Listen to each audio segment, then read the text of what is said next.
There's a quiet war happening inside you right now.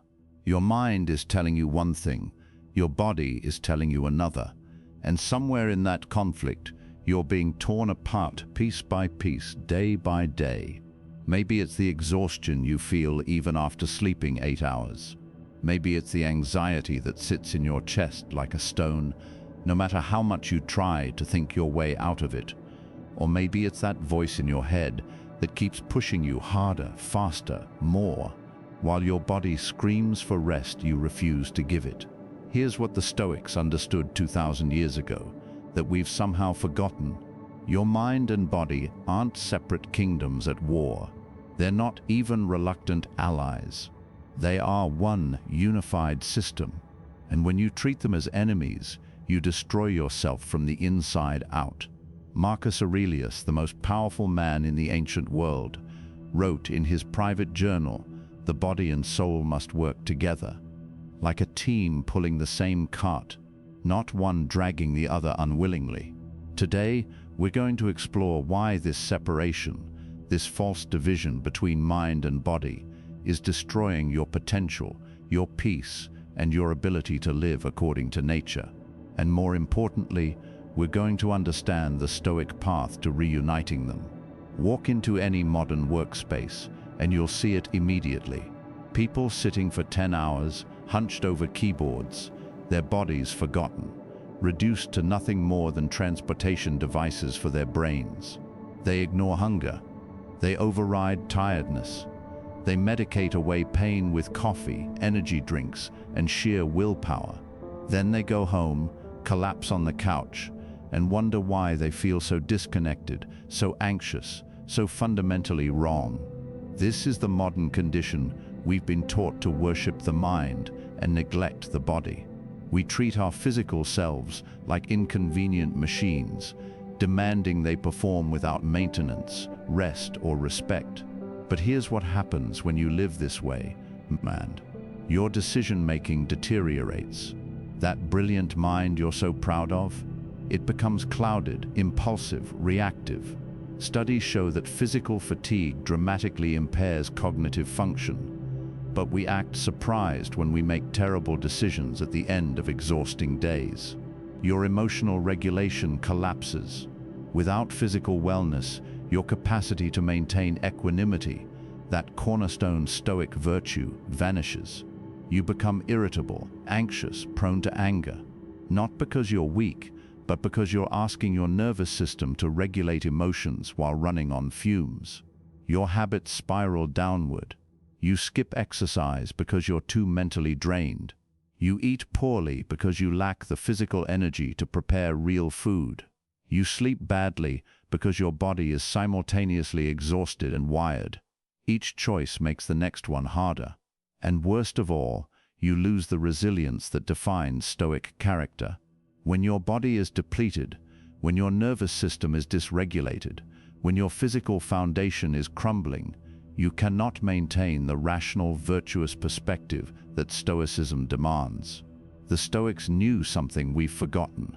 You cannot have a strong mind without a strong body. You cannot maintain wisdom, courage, justice, and temperance when your physical vessel is falling apart.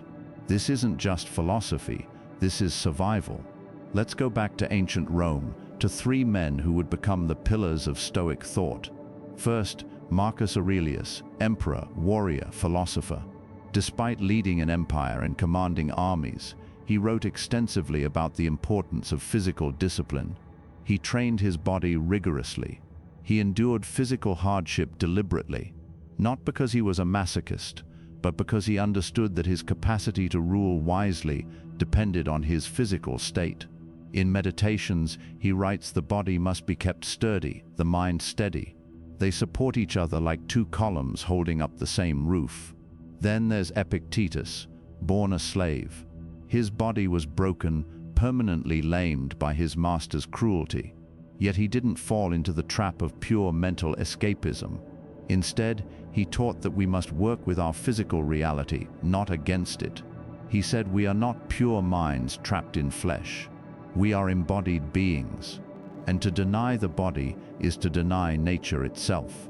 His philosophy wasn't about transcending the physical, it was about integrating it. And Seneca, the wealthy statesman, deliberately practiced physical discomfort. He took cold baths, he ate simple foods, he slept on hard surfaces. Not as punishment, but as training. He wrote to his friend Lucilius, "The body is the partner of the soul in everything we do. Treat it poorly, and the soul suffers. Honor it, and the soul flourishes." These weren't theoretical philosophers sitting in ivory towers. They were practitioners living in the real world, facing real challenges: war, slavery, political intrigue, assassination attempts. They understood something crucial: the Stoic ideal of apatheia, freedom from destructive emotions, isn't achieved through mental exercises alone. It requires a regulated nervous system, which requires a healthy body. The famous Stoic capacity for endurance isn't just mental toughness. It's a unified mind-body system functioning as it should. The ancient Stoics studied under the broader Greek tradition, where philosophy and physical training were inseparable. Plato's academy included gymnastics. The word gymnasium itself comes from the Greek word for naked, because they trained their bodies and minds together, without shame or separation. But somewhere between then and now, we lost this wisdom. We created a false hierarchy where thinking became superior to moving, where intellectual work became more valuable than physical labor, where sitting still was seen as more productive than activity. The Stoics would see this as fundamentally irrational, a violation of nature itself. Here's what's going to challenge everything you think you know about productivity and self-improvement. And that highly acutes, even you can't stick to your meditation practice, maintain your discipline, or achieve the Stoic mindset you're striving for, isn't because you lack willpower. It's because your body is sabotaging your mind, and you're completely unaware it's happening. Right now, as you're watching this, your body is communicating with your brain through millions of signals you're not consciously aware of.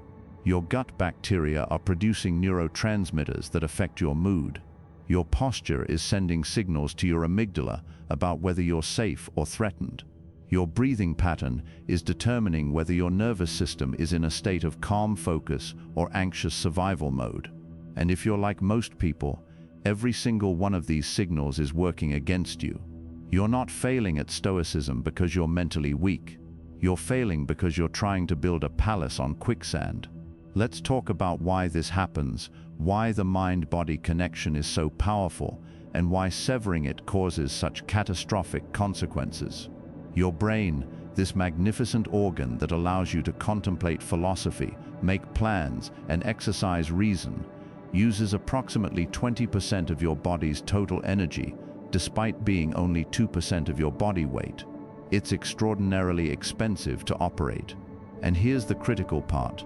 Your brain gets all its information about the world through your body. Every thought you have is filtered through physical senses. Every emotion you experience has a corresponding physical sensation.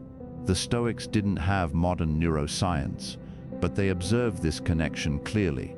When Epictetus taught students to examine their impressions, that core Stoic practice, he understood something profound. Those impressions don't arrive as pure mental data. They arrive through a body that's either calm or agitated, rested or exhausted, nourished or depleted. Consider a practical example. You wake up after poor sleep. Your body's stress hormone cortisol is elevated. Your blood sugar is dysregulated. Your nervous system is already in a state of mild threat response. Then someone cuts you off in traffic. If your body were well rested and regulated, you might barely notice.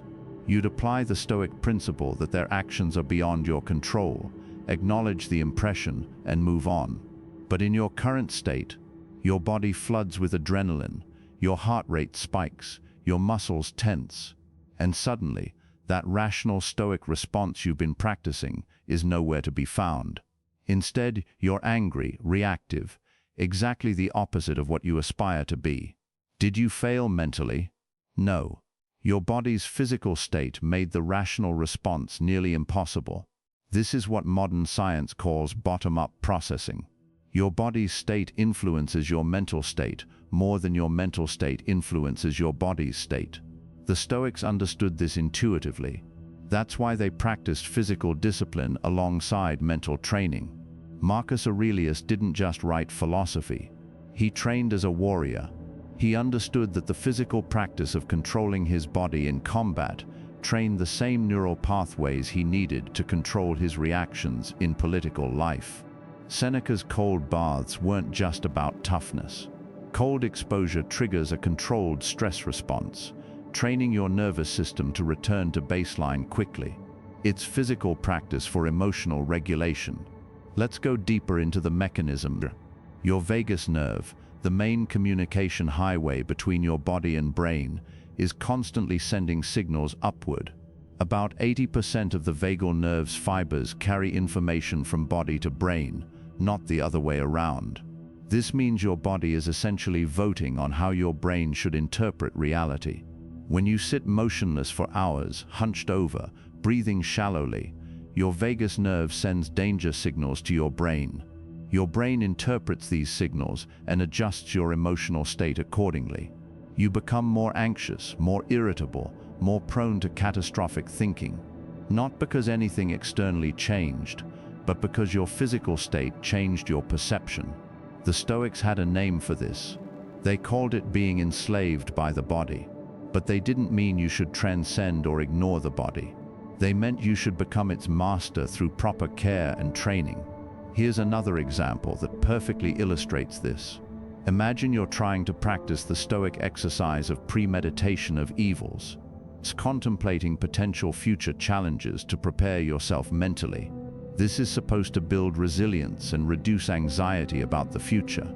But if you practice this exercise while your body is in a state of chronic stress, poor sleep, inadequate nutrition, no physical movement, you're not building resilience, you're rehearsing anxiety. Your body can't tell the difference between imagining a future threat and experiencing a present one. If your nervous system is already dysregulated, this mental practice just digs the anxiety groove deeper. This is why the Stoic practices must be embodied, not just intellectual. When you practice adversity while your body is strong and regulated, after exercise, after proper rest, from a physiological state of safety, you actually build resilience. Your nervous system learns, I can face difficulty and return to calm. But when you ruminate on difficulties from a state of physical depletion, you're training the opposite pattern. Stop and ask yourself this uncomfortable question. How many of your mental problems are actually physical problems you're trying to think your way out of? That depression you're analyzing, philosophizing about, trying to reason through, what if it's actually inflammation from the processed food you're eating? That anxiety you're trying to overcome with mental techniques, what if it's actually your nervous system's rational response to sitting motionless for 10 hours a day? That lack of discipline you're beating yourself up about, what if it's actually decision fatigue caused by chronically low blood sugar? Here's the wake-up moment you might be trying to solve the wrong problem. The Stoics would tell you this is a fundamental error in judgment, misidentifying the nature of your obstacle. And misidentifying the obstacle means every solution you attempt will fail. Let's examine how this mind-body split develops over time and why it becomes so destructive. Most people don't deliberately choose to disconnect from their bodies. It happens gradually, through 1,000 small compromises. It starts in childhood. We're told to sit still, be quiet, focus our minds. Physical energy is treated as a problem to be suppressed, not a resource to be channeled. We learn that good students are still students, that success means sitting at desks, that intellectual achievement matters more than physical capability. Then we enter the workforce. Now the pressure intensifies. We're rewarded for sacrificing our bodies to meet deadlines. We get promoted for working late, skipping meals, sleeping less. The implicit message is clear: your body's needs are obstacles to productivity. So we learn to override the signals. Tired, drink coffee. Hungry, grab fast food. Tense, push through. In pain, ignore it. Each time we override these signals, We damage the communication system between body and mind. We train ourselves to ignore the body's wisdom. And like any system you stop listening to, it eventually stops communicating clearly. This is what the Stoics would call vice plur, not in the moral sense, but in the sense of being contrary to nature. You're acting against your own nature, which is to be an integrated whole. Over time, this creates what we might call somatic debt, the accumulated cost of ignoring your physical needs. Just like financial debt, it compounds. The less you sleep, the worse you eat. The worse you eat, the less energy you have to exercise. The less you exercise, the worse you sleep. It's a downward spiral, each element reinforcing the others. And here's what makes it particularly insidious: you adapt to the degraded state. You forget what it feels like to wake up genuinely rested. You accept constant tension as normal. You think everyone feels this way. You begin to believe this diminished state is just who you are. The Stoics warned about this too. Marcus Aurelius wrote, "Observe constantly that all things take place by change, and accustom yourself to consider that the nature of the universe loves nothing so much as to change the things which are." He understood that our natural state isn't static. We're either moving toward health or toward disease, toward integration or toward fragmentation. There is no neutral ground. When you neglect the body, several specific degradations occur. First, your window of tolerance shrinks. This is a concept from modern trauma therapy, but the Stoics understood it intuitively. Your window of tolerance is the range of emotional intensity you can experience while maintaining rational thinking. A person with a wide window can experience strong emotions, grief, anger, excitement, and still access their rational faculties. They can feel strongly and think clearly simultaneously. A person with a narrow window gets overwhelmed quickly. A minor setback feels catastrophic. A small criticism triggers intense shame. They flip between emotional flooding and emotional numbness with no middle ground.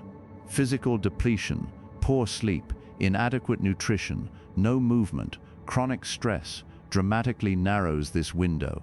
You become emotionally fragile, not because you're mentally weak, but because your body cannot support emotional regulation.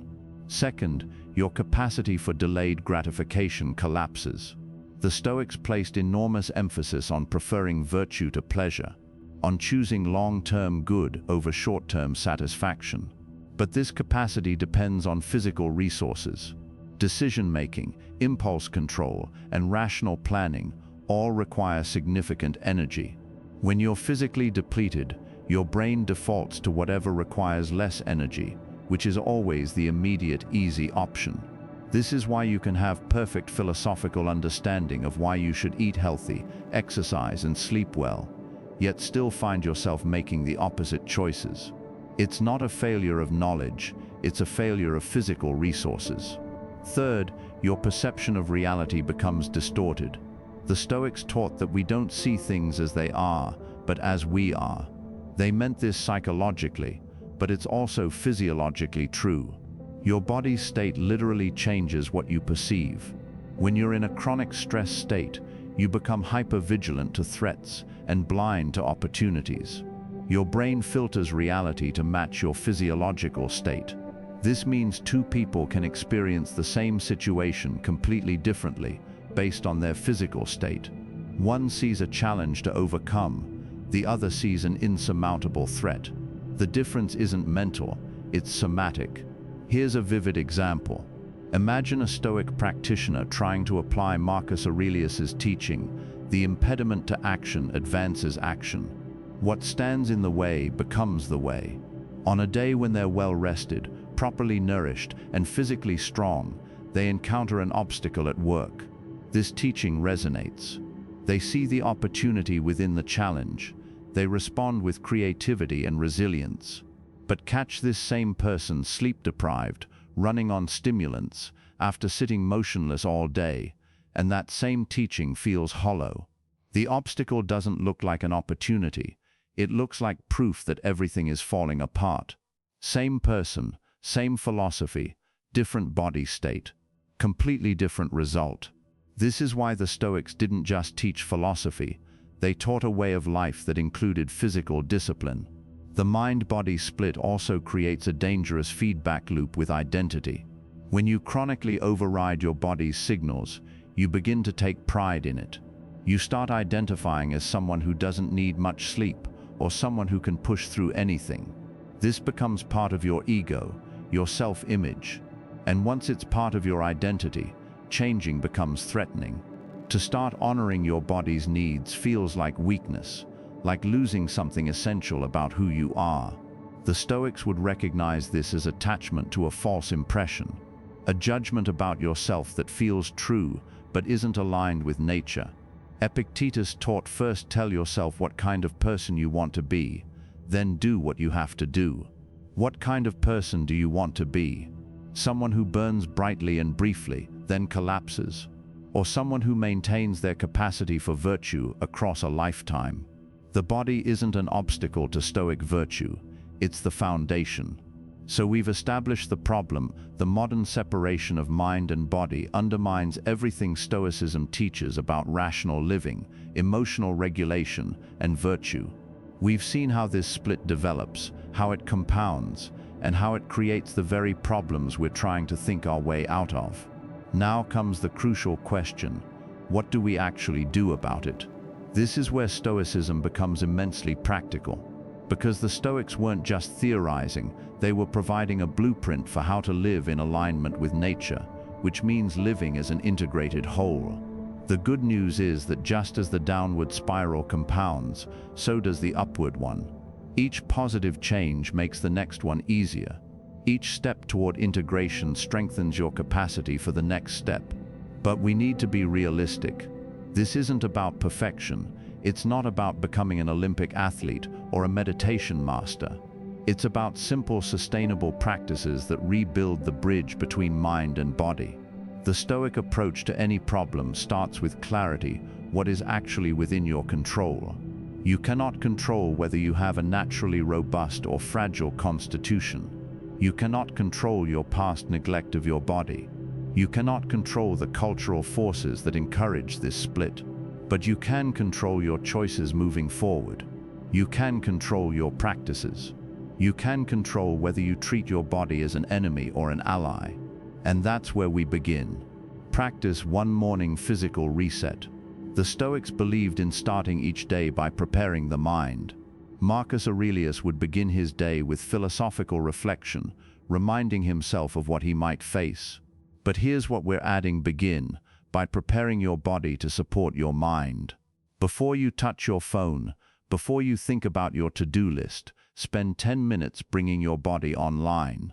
This could be simple stretching to undo the stiffness of sleep, a short walk outside to expose yourself to natural light, deliberate breathing exercises to regulate your nervous system, a cold shower to activate your stress recovery system. The specific practice matters less than the principle you're teaching your body, that its signals matter, that you're listening, that your partner's in the day ahead. Seneca wrote about his morning routine in Letters to Lucilius. He didn't just philosophize, he prepared his entire being for the day. He treated physical preparation as inseparable from mental preparation. Practice 2-hourly body check-ins. Throughout your day, set a simple recurring alarm. Every hour, pause for 60 seconds and ask your body 3 questions. What am I feeling physically right now?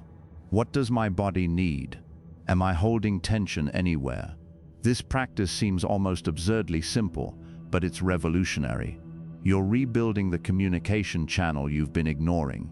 Most people discover they're holding enormous tension in their shoulders, jaw, or stomach tension they weren't even aware of. This chronic tension keeps your nervous system in a state of low-grade stress, which undermines every Stoic practice you attempt. The Stoic practice of precise attention to the present moment applies to your physical state just as much as your mental state. Epictetus taught his students to pay attention to their impressions. Well, your body is constantly giving you impressions, sensations, signals, information. Learning to receive them clearly is a Stoic skill. Practice 3 movement as meditation. The Stoics walked constantly. They taught while walking. They solved problems while walking. They didn't separate physical activity from intellectual work. Modern research confirms their wisdom. Walking, especially in nature, dramatically improves cognitive function, creativity, and emotional regulation. But you can apply this principle to any form of movement. The key is to approach it not as punishment for your body's imperfections, but as a conversation with your body. Choose a form of movement you can do regularly: walking, swimming, yoga, strength training, and approach it as a practice of integration. While you move, pay attention to the sensations. Notice your breath, feel your muscles working. This isn't about performance or optimization, it's about presence. Marcus Aurelius, despite being emperor, trained physically every day, not to become a better warrior, though it helped, but because the discipline of training his body strengthened his capacity to discipline his mind. Practice 4. The Stoic Evening Examination. Embodied version. Seneca and Epictetus both practiced evening reflection, reviewing the day, examining their choices, considering where they fell short of their ideals. Most people do this purely mentally, but add a physical component. In the evening, find a quiet space. Sit comfortably but alertly. Begin with 3 minutes of deliberate breathing. Long inhales through your nose, even longer exhales through your mouth. This activates your parasympathetic nervous system, moving you from the stress of the day into a state where reflection is actually possible. Then review your day, but pay attention to both mind and body. When did I feel most aligned today? What was happening in both my thoughts and my body? When did I feel most reactive or misaligned? What physical state was I in? Had I eaten, slept well, moved my body? What does my body need tomorrow to support the person I want to be? This practice makes the connection explicit. Your capacity to live according to Stoic principles depends on your physical state. Practice 5. Nutrition as virtue. The Stoics had a complex relationship with food. They practiced periodic fasting and simple eating, not as punishment, but as training. Seneca would deliberately eat simple foods to practice being content with less. Marcus Aurelius wrote about not being enslaved to luxurious foods. But here's the modern application. Treat eating as an act of supporting your capacity for virtue, not as a moral test or a source of pleasure. Ask yourself, will this food help my body support my mind over the next few hours? Will it provide stable energy, or a spike and crash? Will it support emotional regulation, or create inflammation that affects my mood? This isn't about perfection or restrictive dieting. It's about making conscious choices that honor the mind-body connection. When you eat food that supports stable blood sugar, reduces inflammation, and provides actual nutrients, you're not just being healthy, you're laying the foundation for Stoic practice. Practice 6. Sleep as sacred. The modern world treats sleep as optional, as time wasted, as something productive people minimize. The Stoics would see this as insane. Marcus Aurelius wrote about the importance of rest. He understood that his capacity to rule wisely depended on his body's restoration. Make sleep non-negotiable, not because you're weak or lazy, but because you're rational. When you're sleep-deprived, your emotional regulation collapses. Your decision-making deteriorates. Your capacity for rational thought diminishes. Your impulse control weakens. You cannot maintain Stoic virtue in this state. It's not a character flaw, it's biology. Treat your sleep with the same seriousness you treat your philosophical study, because without adequate sleep, that philosophical study cannot be applied. Practice 7. The Integration Journal. Start a simple daily practice of writing 3 observations. 1. How did my physical state affect my mental state today? 2. What did I learn about the connection between my body and my capacity for virtue? 3. What will I do tomorrow to honor this connection? Over time, this journal will reveal patterns you cannot see otherwise. You'll notice that your worst decisions come after poor sleep, that your most anxious days follow days without movement, that your clarity improves dramatically when you eat real food. These aren't philosophical insights, They're empirical observations about your specific mind-body system. The Stoics were empiricists. They observed reality carefully and adjusted their understanding accordingly. Do the same with your own experience. Practice 8. Deliberate discomfort. The Stoics practiced voluntary hardship, going hungry, sleeping on the ground, enduring cold. Modern people often misunderstand this as masochism. It wasn't. It was training the mind-body system to return to baseline quickly after stress. Modern application: choose controlled physical discomfort regularly. Cold showers, fasting for defined periods, intense exercise, sitting in uncomfortable positions during meditation. The point isn't suffering. It's teaching your nervous system we can experience discomfort and remain rational. We can return to calm. This expands your window of tolerance. It gives you evidence, not philosophical theory, but physical evidence, that you can endure difficulty and be okay. Epictetus, who lived with permanent physical pain, taught this principle clearly. It's not what happens to you, but how you respond to it that matters. How do you develop the capacity to respond well? By training your mind-body system through progressive challenge. Let me show you what this looks like in practice. Modern example. Consider Sarah, a lawyer working 70-hour weeks. She reads Stoic philosophy, meditates, journals, yet she remains anxious, reactive, unable to maintain the equanimity she seeks. She begins implementing these practices, not all at once. That would be overwhelming. She starts with the morning physical reset, just 10 minutes of movement and breathing before touching her phone. Within 2 weeks, she notices a difference. Not dramatic, subtle. She's slightly less reactive in morning meetings. Her coffee consumption drops from 6 cups to 3 because she's not fighting constant fatigue. Encouraged, she adds the hourly body check-in. She discovers she's been holding her breath during stressful calls. Just this awareness allows her to breathe deliberately, which regulates her nervous system in real time. After a month, she prioritizes sleep. This is the hardest change because it means working less, which triggers fears about her career, but she does it anyway. The transformation isn't instantaneous, but after 3 months, she notices something profound. The Stoic philosophy she's been reading for years suddenly makes sense in a way it never did before. Not intellectually. She always understood it intellectually, but experientially. When Marcus Aurelius writes about maintaining calm amidst chaos, she can actually do it now, not through mental effort alone, but because her body is supporting her mind. The practices haven't changed. The philosophy hasn't changed. What changed is the foundation. Historical example. Marcus Aurelius faced unimaginable stress, running an empire, fighting wars, dealing with plague, managing political intrigue, and coping with personal loss. Yet in his private journal, he maintains remarkable equanimity. How? We know from historical records that despite being emperor, he maintained rigorous physical discipline. He trained as a warrior. He ate simply. He endured physical hardships alongside his soldiers. This wasn't separate from his philosophy.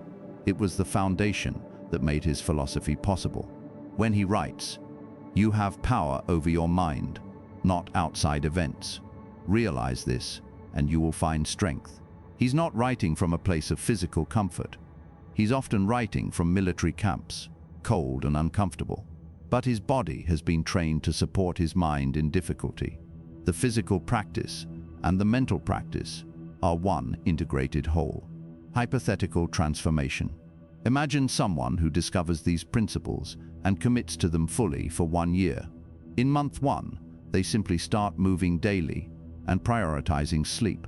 They notice improved mood, better decisions about small things. By month 3, they've added nutrition awareness and regular body check-ins. They discover that most of their mental fog was actually information from food. Their thinking becomes clearer. By month 6, they've integrated deliberate discomfort training. Their capacity to handle stress has expanded dramatically. Things that would have sent them into anxiety spirals now feel manageable. By month 12, they barely recognize their former self. Not because they've become superhuman, but because they've become integrated. The Stoic practices they've been studying, negative visualization, distinguishing what's in your control, examining impressions, now work because their body can support these mental practices. They've become what the Stoics intended, a unified being, living according to nature. Here's the truth that might change everything. You are not a mind trapped in a body. You are not a soul temporarily imprisoned in flesh. You are not a ghost piloting a meat machine. You are a unified whole, an integrated system, a single, magnificent expression of nature that thinks and feels and moves and breathes as one. Every time you treat your body as separate from your mind, you're not being rational. You're violating your own nature. Every time you override your body's signals in service of mental productivity, you're not being disciplined, you're being self-destructive. Every time you try to think your way out of problems that require physical solutions, you're not being philosophical, you're being delusional. The Stoics understood something we desperately need to remember. You cannot cultivate wisdom while destroying the vessel that allows wisdom to exist. You cannot develop courage while depleting your nervous system's capacity to regulate fear. You cannot practice justice and temperance while your body is in a state of constant dysregulation. The path to Stoic virtue isn't through transcending the body. It's through honoring it, through treating it as the partner it is, through recognizing that your highest aspirations depend on your most basic physical needs. This isn't a limitation, it's liberation. Because when you stop fighting your body and start working with it, when you stop trying to separate mind from matter and start integrating them, you unlock capacities you didn't know you had. You discover that the equanimity you've been seeking isn't achieved through mental effort alone. It emerges naturally when your mind and body are aligned. You find that the discipline you've been struggling to develop isn't a matter of willpower. It's a matter of providing your system with the resources it needs to make good choices. You realize that the Stoic life you've been aspiring to isn't something you achieve through thought. It's something you embody through practice. Marcus Aurelius wrote, "Nowhere can man find a quieter or more untroubled retreat than in his own soul." But he could only access that inner retreat because his body was trained to support it. The quiet mind you're seeking, the emotional resilience you're developing, the rational perspective you're cultivating, none of it exists in isolation from your physical being. You are not building a philosophy. You are becoming a person.